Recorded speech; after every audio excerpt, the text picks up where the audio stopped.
Mliswa continues to actually lash out retired General Chiwenga clearly to protect the Zukanandas as well as also the Emerson Dambuzo Mnangagwa family. In this regard, he has actually asked the retired General Chiwenga that if he's serious about talking or challenging corruption in the regime of Emerson Dambuzo Mnangagwa, he should then not be seen to be associating with the regime.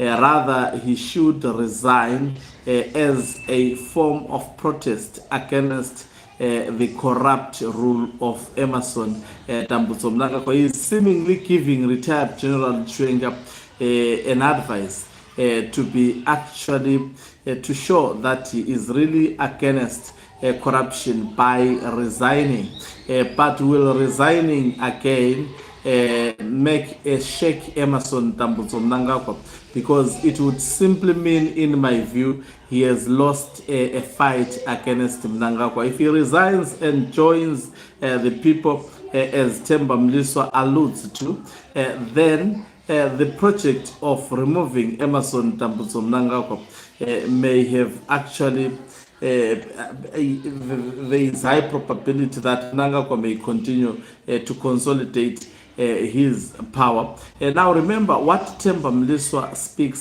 seriously comes from the bedroom of Emerson Dambudzo Mnangagwa, and I will be actually giving inputs as to what is the meaning of this in terms of also relations between the bedroom of Mnangagwa and Chiwenga. Greetings and welcome to your lovely channel, the Hlonipani Global News. If you're watching us for the very first time, please do remember to press the red or black subscribe button so that next time when we beam live, you become the very first one to watch us. Now, what exactly made Temba Mliswa to write such a statement? It were these words which were said by retired General Chiwenga, as well as the owner of Dangote, a Nigerian. Let's listen to what they said. Okay, let me just take it again.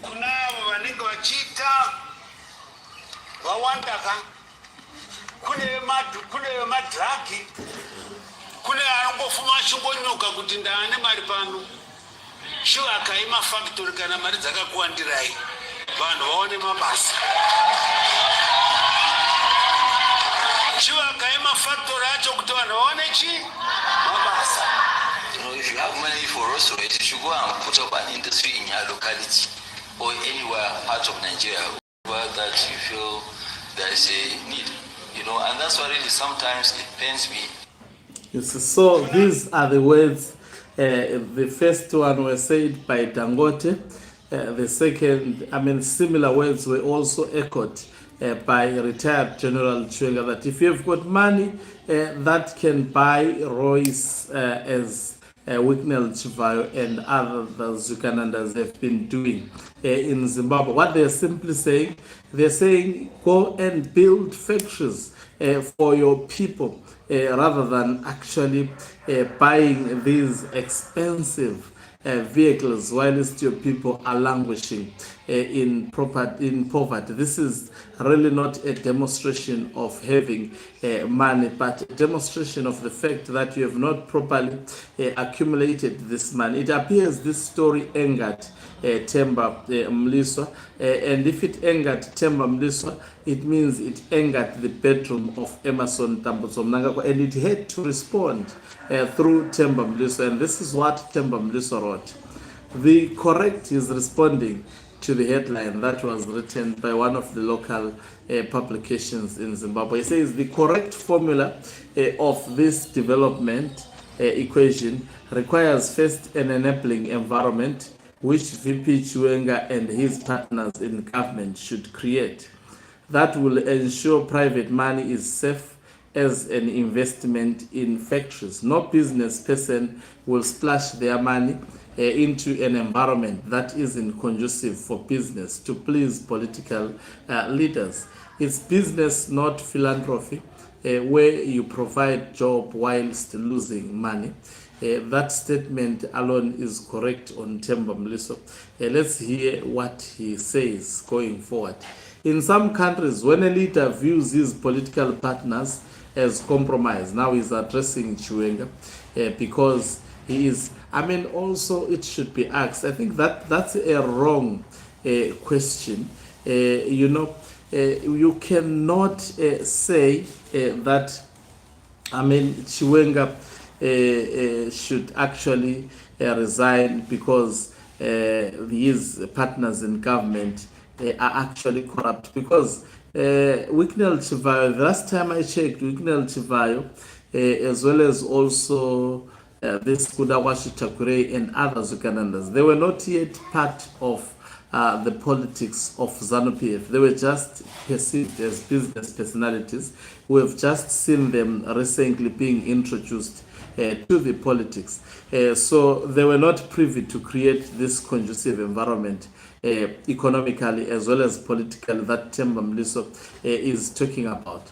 So they are just now partners, and I wonder whether they are partners because retired General Chiwenga fought very hard to prevent individuals like Wicknell Chivayo, Scott Sakupanya, as well as also this one Tukwarara from capturing ZANU-PF. It appears he is fighting alone that particular fight. Others may be assisting him behind the corridors, but I mean, confrontationally, directly confronting the status quo. He is seemingly alone. So he continues to say, in some countries, when a leader views his political partners as compromised, yes, he's right to say in some countries, because Zimbabwe is a totally different country, with a strong insinuation in his many speeches. He resigns as a statement of being principled. We are talking about a democratic country, not a country that is led by a heartless man with the record of killing civilians, with the record of stubbornness. If you resign to Mnangagwa without fighting against him head on, then definitely you are simply allowing him to do as he pleases. Now, it should also be understood that Temba Mliswa saying this, it may be the words of the bedroom of Mnangagwa. That is what. Why are they now asking retired General Chiwenga to resign? I think I'll deal with this. Let me just finish this. I'll deal with this as a separate issue. Here we have leaders. He says he resigns as a statement. Here we have leaders who sell themselves as principled, yet continue on the gravy train while feeding the public populist rhetoric. So he's saying what Chiwenga does is just feeding the public populist rhetoric. It is not a populist rhetoric. This is the reality of what is going on in Zimbabwe. And Chiwenga appears to have actually captured it correctly. It's not a rhetoric. It is something that we have always been speaking about. It's good to hear that even though ZANU-PF becomes stubborn in terms of holding power without the support of the people, but when you hear some within ZANU-PF now seeing what the people are seeing, this is not a populist view. This is actually, if it was a populist view, it would not be spoken by a business personality, reiterated by a business personality like Dangote. Because these are people who speak reality, especially if they speak to power, because they understand business is not a feature actually intervention. You have to face reality and you have to confront facts head on. It's not politics. They would just tell you the truth. You cannot be seen to be driving Rolls cars whilst your people are languishing in poverty.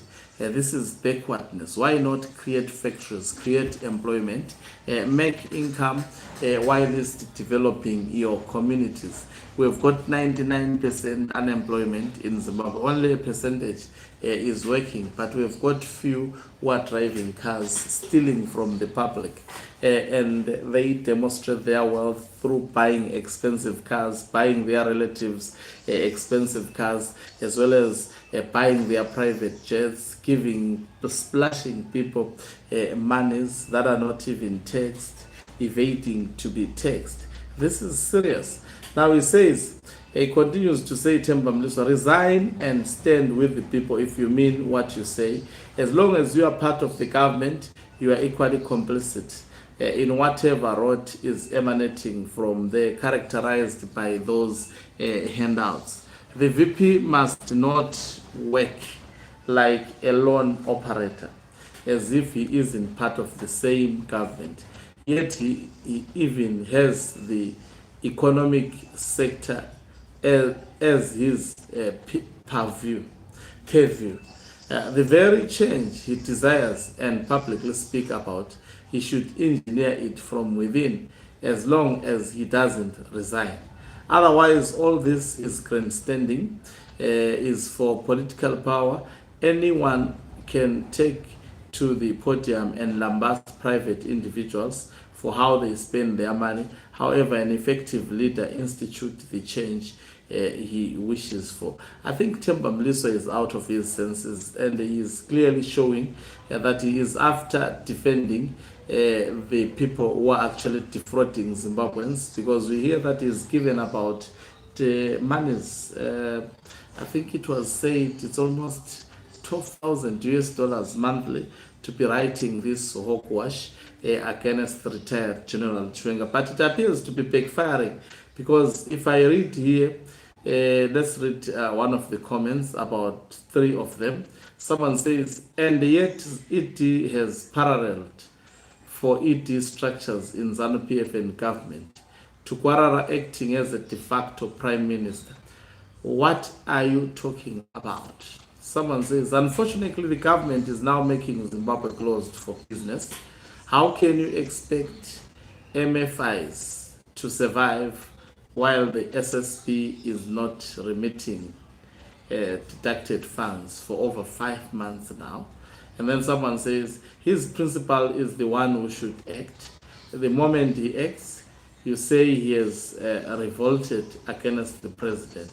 When he tried it with corruption dossier by challenging it, so that the act, you lambasted him, like what you are doing here. Someone says, so you are telling us that it has failed to create an enabling environment for business. It's been 8 years. So you see, as much as Temba Mliswa tries to fight in the corner of his people, he continues to fail dismally. He continues to fail, and in fact, he's exposing Emerson Dambudzo Mnangagwa as well as Zikanandas in the process. How do you expect such individuals to be actually living free, doing what they... Someone says, I was afraid I spent the whole day looking for your analysis. Thank you very much. I'm back. So, in simple terms, I mean, what Temba Mliswa is doing is really an attack, trying to poke loopholes from what is said by retired General Chiwenga. But there is nothing bad that he said in that speech. He is representing the people, reflecting what the people actually... At the moment, you know, I see some people sometimes, they say, no, you support Chiwenga. No, I support what actually is right. Because at the moment, anyone who speaks against the mutilation of the Constitution of Zimbabwe, and anyone who speaks against stopping 2030, otherwise, if we fold our hands, if we can use some people within ZANU-PF to stop the 2030 term extension and the creation of the Mafiti dynasty, then that would be a win for the people of Zimbabwe. Because at the moment, there is no opposition that is effective, that can actually stand in the way of Mnangagwa. All veterans are saying no to the constitution mutilation. They are even opening a gap to accommodate some of the political leaders in fighting, as well as also creating a government that will sort out the mess that has happened. Someone can say, but can you trust them? Well, at the moment, if you just say, okay, I don't trust them, let them fight on their own. Let's assume they win. Would you love then these individuals to accommodate you? Sometimes people have to be wise. We are facing the problem of the continuation of this rot, as well as this failed government, the most failed government within a short period of time. And we've got now, if people cannot unite with possible, actually, it's the very first time where war veterans have actually stood and said, we are defending the Constitution, not succession, the Constitution, and actually agreed that we have been used for so many years and we have come to our senses. Now we want to be with the people. It's the very first time. In 2017, they wanted to remove Mugabe. It was all about removing Mugabe, and they made a serious mistake. It was all removing Mugabe, giving each other power, but I'm sure they have had the test of actually allowing the country to be under autocracy, because at the end of the day, it continues to destroy. Zimbabwe is destroyed by ZANU-PF. They are seeing Zimbabwe being destroyed. They are equally at the receiving end, and they are saying we should stand up. Some of us, we are very old, we want to deal with this and leave the country in the right hands, and most probably in the right direction. We have realized that we have been supporting wrong things. This is the time to sort this thing before we actually die. What we have been doing, what we were allowing ourselves to be used, did not lead to this country going in the right direction for numerous years.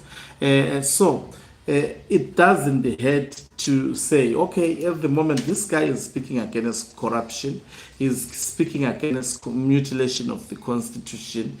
They are talking of coming up with a government of national unity. They are also saying, apart from that, we are inviting all opposition to come together and work with us. We are opening that gap for the opposition to work with us against this common enemy. And even indicating that some of us, we are in our last days. It is in the interest of sorting this country for you who would be left.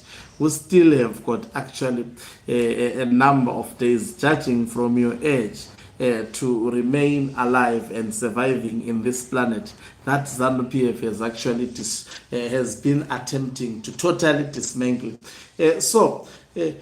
And if people stop at the moment to say, okay, this guy is speaking right, maybe he may have chances of removing Mnangagwa, because he has a history of removing one of the strongest, fiercest actually dictator, that is Robert Gabriel Mugabe. He actually stood up, and Robert Gabriel Mugabe was dismantled. Nobody ever thought that Chiwenga was going to do so, and he had the ability to do so, but he did it. This time around, he is saying, I'm saying no to 2030.